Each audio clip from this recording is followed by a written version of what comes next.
भारत में कुछ लोग तालिबान का समर्थन कर रहे हैं।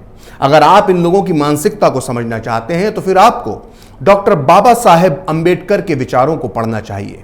अब आप सोच रहे होंगे कि तालिबान का समर्थन करने वालों का डॉक्टर अंबेडकर से क्या लेना देना है। डॉक्टर अंबेडकर के समय तो तालिबान पैदा भी नहीं हुआ था। लेकिन आपको यह पता होना चाहिए कि डॉक्टर अंबेडकर की सोच अपने समय से बहुत आगे थी। आज जो इस देश में हो रहा है, डॉक्टर अंबेडकर उसके बारे में बहुत पहले ही बता चुके थे। डॉक्टर अंबेडकर के समय तालिबान तो नहीं था, लेकिन उस वक्त भी इस देश के कुछ लोग आज की तरह ही अफगानिस्तान के हुक्मरानों के समर्थक थे। जैसा कि मैंने आपको अपने पिछले वीडियो में बताया था कि किस तरह से खिलाफत आंदोलन के दौरान मोहम्मद अली जौहर ने अफगानिस्तान के बादशाह को भारत पर आक्रमण करने का पैगाम भेजा था। इसका अंजाम कितना खतरनाक होता, इस पर डॉक्टर अंबेडकर ने अपने विचार अपनी मशहूर किताब पाकिस्तान और द पार्टीशन ऑफ इंडिया में लिखे हैं। इस किताब का हिंदी अनुवाद पाकिस्तान अथवा भारत का विभाजन इस वक्त मेरे हाथ में है। इस किताब के पेज नंबर 162 पर डॉक्टर अंबेडकर लिखते हैं कि मुसलमान तुर्की की सहायता और खिलाफत को बचाने का सबसे त्वरित तरीका अपनाना चाहते थे और अपनी अधीरता में आकर मुस्लिमों ने वही किया जिसकी हिंदुओं को आशंका थी, यानी अफगानों को भारत पर हमला करने का निमंत्रण देना।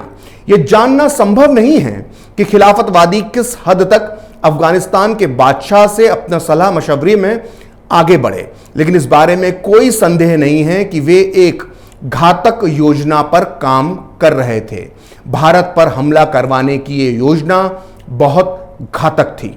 तो सुना आपने, डॉक्टर अंबेडकर ने साफ साफ लिखा है कि भारत के मुसलमान अफगानिस्तान को भारत पर आक्रमण करने का न्योता दे रहे थे। उस समय के कुछ मुसलमानों ने ऐसा क्यों किया था, इस पर भी डॉक्टर अंबेडकर के विचार जानना बहुत जरूरी है। डॉक्टर अंबेडकर का मानना था कि चूंकि भारत में मुसलमानों का शासन नहीं है, इसलिए वे इस्लामिक शासन की स्थापना के लिए किसी भी मुस्लिम देश की मदद ले सकते हैं। डॉक्टर अंबेडकर ने अपनी इस किताब के पेज नंबर 297 पर जो लिखा है उसे आपको बहुत ध्यान से सुनना चाहिए।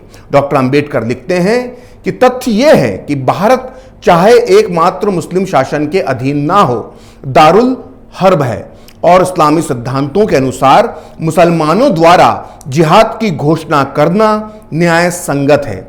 वे जिहाद की घोषणा ही नहीं कर सकते, बल्कि उसकी कामयाबी के लिए विदेशी मुस्लिम शक्ति यानी किसी मुस्लिम देश की मदद भी ले सकते हैं। और यदि कोई मुस्लिम देश जिहाद की घोषणा करना चाहता है तो उसकी सफलता के लिए भारत के मुसलमान उसे मदद भी दे सकते हैं। तो सुना आपने, डॉक्टर अंबेडकर ने साफ साफ कहा था कि अगर कोई मुस्लिम देश जिहाद की घोषणा करता है तो भारत के मुसलमान उसे मदद दे सकते हैं। अगर इस बात को आज के दौर में देखा जाए तो इसमें कोई शक नहीं कि तालिबान जिहाद के नाम पर ही यह सब कुछ कर रहा है और इसीलिए कुछ कट्टरपंथी मुसलमान उसका समर्थन कर रहे हैं। दरअसल ये कुछ कट्टरपंथी मुसलमान तालिबान को इसलिए भी पसंद करते हैं क्योंकि तालिबान अफगानिस्तान में शरिया कानून लागू कर चुका है।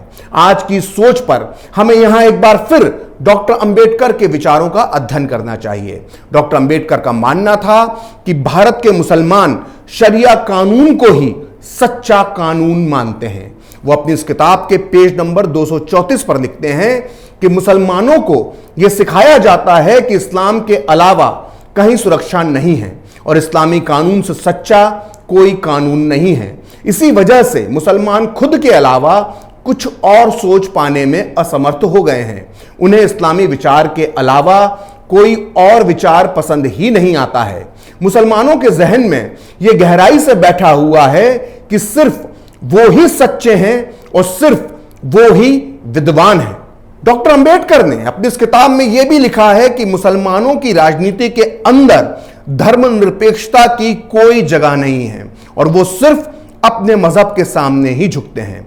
आज के दौर में तालिबान की भी यही सोच है। वो शरिया कानून को सबसे ऊपर मानता है और शायद यही वजह है कि भारत के कुछ लोग इसलिए तालिबान की शान में कसीदे पढ़ रहे हैं क्योंकि वो शरिया को सबसे ऊपर मानते हैं। अब यहां एक बार फिर डॉक्टर अंबेडकर के 80 साल पुराने विचारों को जानते हैं, जो आज तालिबान के मुद्दे पर भारतीय मुसलमानों पर पूरी तरह सटीक बैठते हैं। वो अपनी इस किताब के पेज नंबर 294 पर लिखते हैं कि इस्लाम के सिद्धांतों के मुताबिक किसी गैर मुस्लिम देश में कभी मुसलमानों के कानून यानी शरिया कानून और उस देश के कानून के बीच विवाद पैदा हो जाए तो इस्लामिक कानून यानी शरिया कानून को उस देश के कानून से ऊपर माना जाए।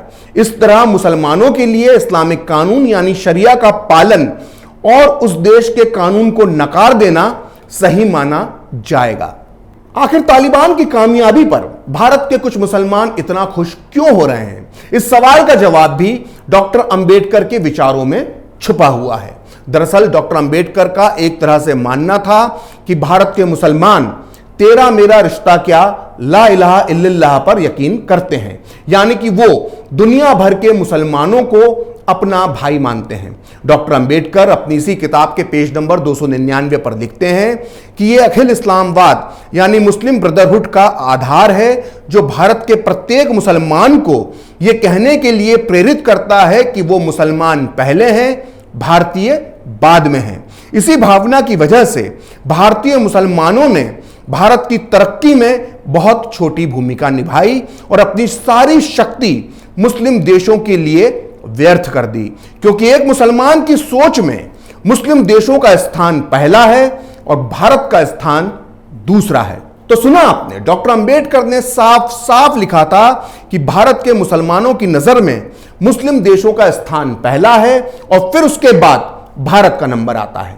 आपके मन में यह सवाल भी उठता होगा कि आखिर भारत के कुछ कट्टरपंथी मुसलमान क्रूर, जल्लाद, जाहिल और जुल्मी तालिबान का समर्थन कैसे कर सकते हैं? क्या उन्हें वो तस्वीरें दिखाई नहीं देती जिसमें तालिबान महिलाओं पर कोड़े बरसा रहा है, जिसमें हवाई जहाज के पहियों पर लटके हुए लोग आसमान से नीचे गिर रहे थे? वो तस्वीरें जिसमें तालिबान के डर से माओ ने अपने छोटे छोटे बच्चे एयरपोर्ट पर अमेरिकी सैनिकों को सौंप दिए। आखिर इन लोगों को यह सब क्यों दिखाई नहीं देता है? भारतीय मुसलमानों के इस तालिबान प्रेम से जुड़े इस गंभीर सवाल का जवाब भी डॉक्टर अंबेडकर के विचारों में छुपा हुआ है। वह अपनी इस किताब के पेज नंबर 235 पर लिखते हैं कि भारत का मुसलमान हिंदूवादी सामाजिक परिवेश में रह रहा है। यह हिंदू वातावरण चुपचाप या तय रूप से उन पर अपना प्रभाव डाल रहा है और धीरे धीरे उन पर इसका वर्चस्व स्थापित हो गया है। हिंदुओं के इस प्रभाव से बचने के लिए मुसलमान हर उस चीज को सुरक्षित रखने पर जोर देता है जो कि इस्लामी है। वो ये जांचने परखने की हिम्मत भी नहीं करता कि ये मुस्लिम समाज के लिए लाभप्रद है या हानिकारक। सोचिए कितने बड़े युग दृष्टा थे डॉक्टर बाबा साहेब भीमराव अंबेडकर। कितनी बड़ी बात कही थी उन्होंने। बाबा साहेब ने साफ साफ कहा था कि हिंदुओं के वर्चस्व से घबराकर मुसलमान उन गलत बातों का भी समर्थन कर देते हैं जो खुद उनके धर्म के लिए नुकसानदायक होती है। भारत के हर मुसलमान को डॉक्टर अंबेडकर की इन बातों पर विचार करना चाहिए। अफगानिस्तान का मुद्दा हिंदू और मुसलमान के बीच विवाद का मुद्दा नहीं है। तालिबान का शिकार हिंदू नहीं बल्कि मुसलमान बन रहे हैं। तालिबान जो कर रहा है वो भी इस्लाम के खिलाफ है। और सबसे बड़ी बात यह है कि अफगानिस्तान में धर्म नहीं बल्कि आपकी और हमारी इंसानियत दांव पर लगी हुई है। और इसी इंसानियत को बचाने के लिए भारत के हर हिंदू और हर मुसलमान को मिलकर तालिबान का विरोध करना चाहिए।